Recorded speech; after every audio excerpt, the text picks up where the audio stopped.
یہ کتاب what should then be done O people of East and the traveller پس چے بیاد کرد ماں مسافر، اس کا فارسی سے اردو میں ترجمہ رفیق خاور صاحب نے کیا ہے۔ اس کتاب کی تشریح میں نے خواجہ حمید یزدانی سے سیکھنے کی کوشش کی ہے، اور کچھ مجھے iqbalurdu.blogspot.com، تو ان سب لوگوں کو کریڈٹ جاتا ہے، جو بھی غلطی ہے وہ میری ہے، اور فرنگ سے میں نے سیکھا ہے۔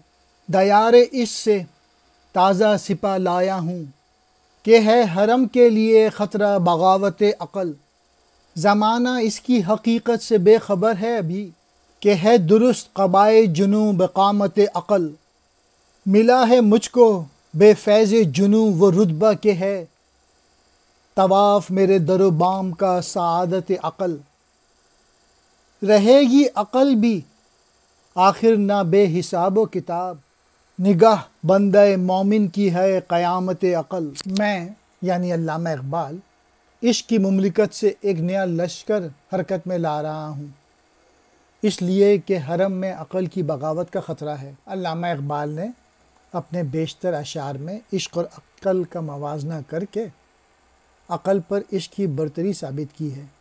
عشق کی بنا پر انسان میں ایسے جذبے اور ولولے پیدا ہوتے ہیں جن کی بدولت وہ عظیم کارنامے انجام دیتا ہے، جبکہ عقل دلیلوں ہی میں کھوئی رہتی ہے اور کوئی معمولی کارنامہ بھی انجام نہیں دیتی۔ میسج یہ ہے کہ ملت جو ہے وہ عشق و جذبے سے محروم ہو چکی ہے اور یوں ذلت و خواری کا شکار ہو رہی ہے۔ میں یعنی علامہ اقبال اس میں جذبہ عشق پیدا کرنے کی کوشش کرنے میں لگا ہوا ہوں۔ عقل کی بغاوت سے مراد ہے کہ ملت اسی پر بھروسہ کر رہی ہے۔ زمانہ اس کی حقیقت کو بالکل نہیں جانتا ہے، ورنہ جنوں یعنی عشق ایک ایسا لباس ہے جو عقل کے جسم کے لیے بالکل مناسب ہے۔ جب میں نے وہ لباس جنون کا پہنا تو میں ایسے مقام پہ پہنچ گیا کہ جہاں عقل کے لیے میرے بام و در کا طواف کرنا خوش بختی کی علامت بن گیا۔ یہ مت خیال کر کہ عقل کے لیے کوئی حساب اور میزان نہیں ہے، بندہ مرد مومن کی نگاہ عقل کے لیے قیامت ہے۔ زمانہ جنون اور عشق کی حقیقت سے بالکل بے خبر ہے، حالانکہ جنون ایک ایسا لباس ہے جو عقل ہی کے جسم کے لیے موضوع ہے، یعنی صاحب خرد ہی خود میں فہم و بصارت پیدا کر کے جذبہ ہائے عشق سے سرشار ہو جاتا ہے اور یوں نئے عظیم کارنامے انجام دیتا ہے۔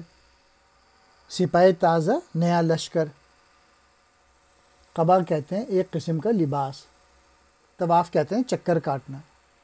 یہ مت خیال کر کہ عقل کے لیے کوئی حساب کتاب پوچھ گچھ نہیں، عقل کے لیے تو بندہ مومن یا مرد کامل کی نگاہ ہی قیامت ہے۔ بندہ مومن اس سے سرشار ہونے کی وجہ سے جد و جہد اور مسلسل عمل پیہم میں مصروف رہ کر اپنی بقا کا سامان کر لیتا ہے، جبکہ عقل کو فنا ہے، اس لیے وہ بندہ مومن کے ان کارناموں سے گویا خوفزدہ رہتی ہے۔